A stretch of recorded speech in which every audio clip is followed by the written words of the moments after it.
ശശി, രാത്രി വന്ന് ബുദ്ധിമുട്ടിക്കുന്നതിൽ ക്ഷമിക്കണം കേട്ടോ. എന്ത് പറ്റി റപ്പാച്ചേട്ടാ രാത്രിയില്? എന്ത് പറയാനാ, വീട്ടിൽ കുറെ ബന്ധുക്കൾ വെളിഞ്ഞു കയറി വന്നിരിക്കുക.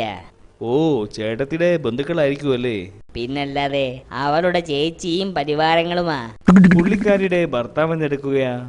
ഇപ്പോൾ വ്യായാമം എടുക്കുകയാ. പഴയ ഗുസ്തിക്കാരനാ. വിശേഷമായി.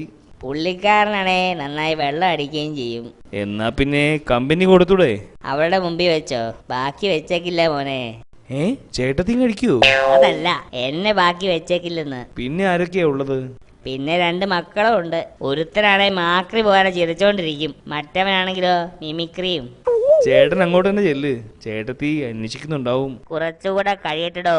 ആ മാക്രി പയ്യന്റെ 2 കൂട്ടുകാരും കൂടി ഇപ്പൊ വരും. ഭയങ്കര ബഹളമായിരിക്കും. അല്ല, അതെന്തിനാ പിള്ളേർ വരുന്നത്? മാക്രിക്ക് മറ്റന്നാൾ പരീക്ഷയാ.